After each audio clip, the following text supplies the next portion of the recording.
Welcome back. You're watching The Firm.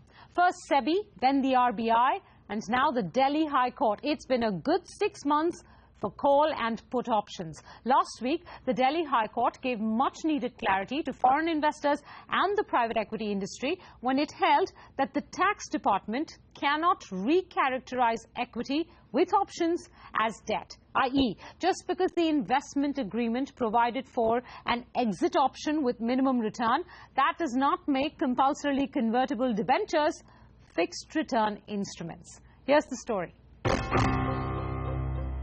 In 2012, the Authority for Advanced Rulings held that gains arising from transfer of compulsorily convertible debentures or CCDs is in the nature of interest and so liable to tax in India.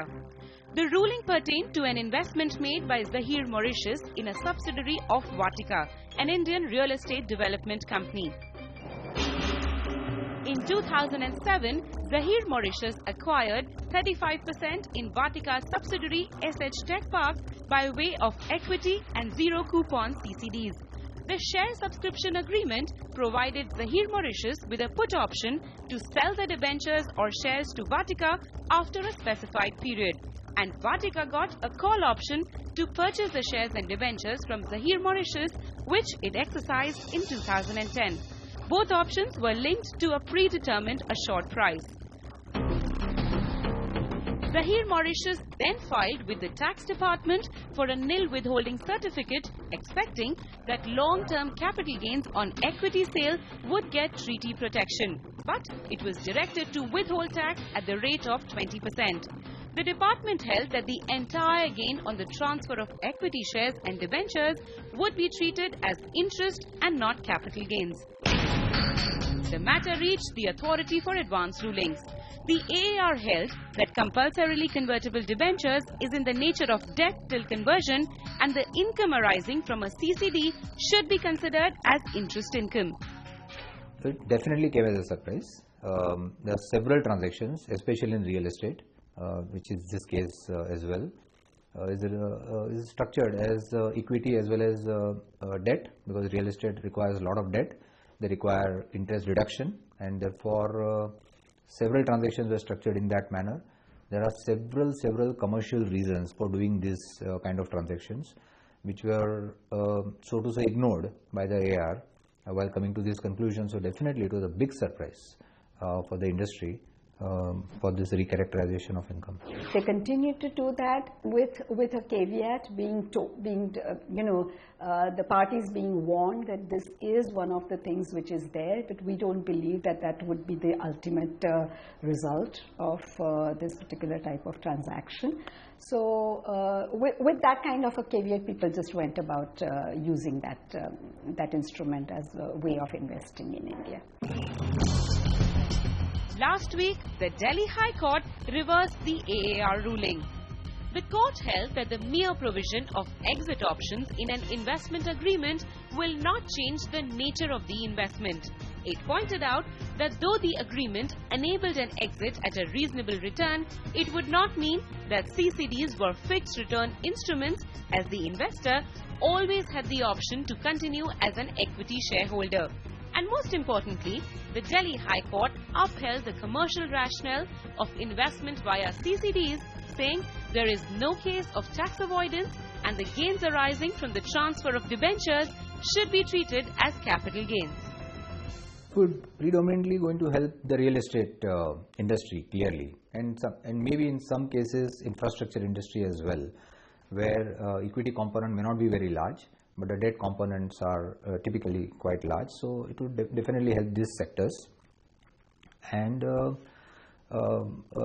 clearly, I think some of the private equity transactions as well, where the debt instruments are being used. And as per the current regulatory framework, OCDs, for example, are not permitted because they are ECBs. In fact, the High Court judgment does refer to this, saying that the Z Mauritius assessee could not have done OCD because of the regulatory reasons, and therefore it is doing CCD. That's one of the commercial reasons which it talks about in the judgment. So it will certainly benefit some of these sectors and would continue to remain a favorite instrument of funding by the foreign investors. If you look at the Delhi High Court decision, it has also analyzed whether actually there is any tax avoidance that is happening, which is what was alleged. So where is the tax avoidance that has happened? Supposing it was not characterized as a capital asset but debt, then what happens? Debt, you have to pay interest on that. That interest would have been a deductible expense to the company.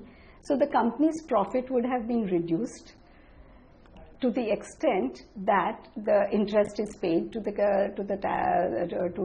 investor, and the company would have paid that much less tax at the rate of 30%, right? So there was, the Delhi High Court has therefore recognized that there was no tax avoidance. So when you're looking at whether this kind of arrangement would be susceptible to GAR, again, what will need to be GAR is an anti-avoidance measure. So what would need to be examined is there avoidance of taxation? More specifically, if there is impermissible tax avoidance, one which cannot be supported by a commercial rationale. The Delhi High Court also saw the commercial logic behind an investment company coming to India via Mauritius, thereby implying that such a purpose would qualify for the benefits under the tax treaty. In Mumbai, Payaswini Upadhyay. Well, it would be interesting to know if the Delhi High Court reasoning has any impact on RBI. On that note, let's wrap up this edition of The Firm. Thanks very much for watching. Here's a quick reminder to also watch our special series playing out on weekends, The Companies Act. This week, we focus on the revival and rehabilitation of sick companies. That's Chapter 19. When there is no definition of what a sick company would be, how the tribunal is going to determine the sickness, at least I don't know. That level of discretion, which is clearly vested with the tribunal, I think is a welcome requirement, because it allows really for secured creditors to get in while the company is still afloat, rather than waiting for net worth erosion. Yeah. So I think it's absolutely a step in the right direction. In my view, the 60-day period is too short. Why? I thought the whole idea was to speed this up. It is good to have a timeline, but if the timeline is rigid and within the manner of litigation that goes on in the country and in the manner in which we have seen in sick industrial companies with very firm parameters, such a long time being taken in determining whether the company is sick or not. In a situation like this, it will never happen. In 30 days, they can't decide. No, according to me, it's a right provision. It conforms to the recent guidelines issued by Reserve Bank on stressed asset management. There also the time limits are same. According to me, the very fact that you're on the verge of default is something best known to you in any case. So you better start setting your house in order unless you really want to sort of, face really, 19. How long should you wait? Because the longer you wait, the more pointless this entire process gets, right? 194,000 crores NPA. What are we talking about in this country anymore?